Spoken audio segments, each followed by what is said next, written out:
This is All India Radio. Please stand by for our next program.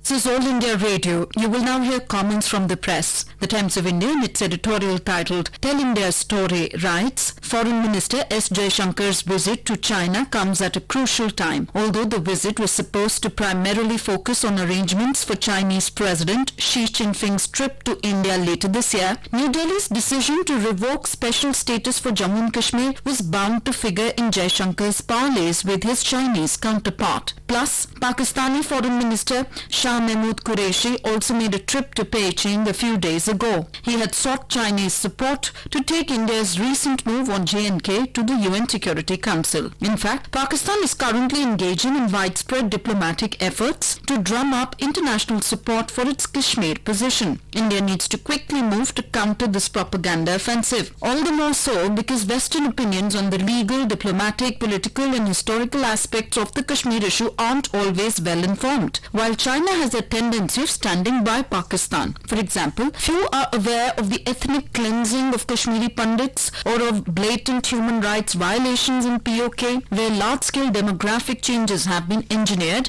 while Islamabad itself has hived off Gilgit-Baltistan from Kashmir. The Hindu, in its editorial titled Crisis as Opportunity, says Sonia Gandhi's return as the Congress Party president, an interim measure, apparently ends the leadership vacuum since the party's massive defeat in the 17th Lok Sabha election, but only superficially. When Rahul Gandhi succeeded her in 2017, Ms. Gandhi had held the post for 19 years, the longest tenure for anyone in the party's 134-year history. Despite a spirited poll campaign, Mr. Gandhi could not reverse the fortunes of the party that had already been in a free fall. In what some of his party leaders thought was an impetuous decision, he resigned as the party president after the Lok Sabha defeat, pushing the organization into a tailspin. While the collapse of the party was on his watch, its vitals had been corroded in the years before he took over. While holding that post for nearly 2 decades was unwise, the cardinal failure of Ms. Gandhi's leadership was in not preparing the ground for a transition, even if it were to be within the family. Mr. Gandhi, who was to take over as party president, did not join the government, undermining his credibility as a prime ministerial aspirant. While Ms. Gandhi allowed politics to be reduced to intrigues in her darbar, Mr. Gandhi spent his time on misjudged priorities such as revamping the student and youth wings of the party.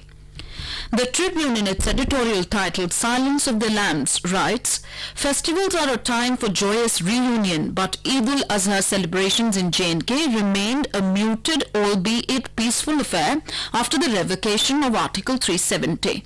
The usual zing was missing because of the restrictions as security forces fanned out to ensure public order and peace. Large gatherings were prohibited and prayers were mostly offered at smaller mosques. There had been protests on Friday, but relaxations were made Saturday onwards to enable people to celebrate the occasion. Banks and ATMs functioned, groceries supplied, and meetings held with imams to ensure a peaceful congregation. Reports said the government even provided a cleric to the leaders who offered prayers at a hotel. But restrictions on connectivity continued, with mobile services, including internet, remaining suspended in many areas. The Hindustan Times, in its editorial titled The PM's Economic Signal, says Prime Minister Narendra Modi has given a detailed interview to the Economic Times with a focus on the economy. This is messaging from the highest level of the government amid the current economic slowdown. The PM has rightly taken credit for implementing key reforms in the economy. These include the implementation of the Goods and Services Tax (GST), bringing in a much-needed insolvency and bankruptcy court, and recapitalizing and reforming public sector banks.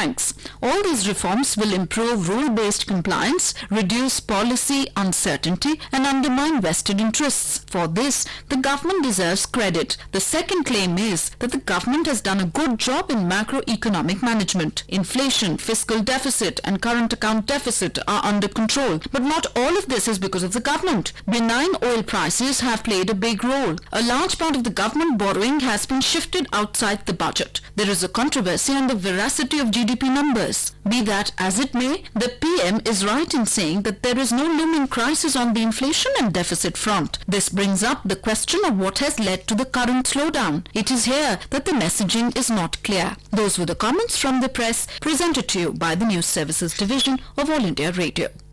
This broadcast came to you from the Delhi station of All India Radio. And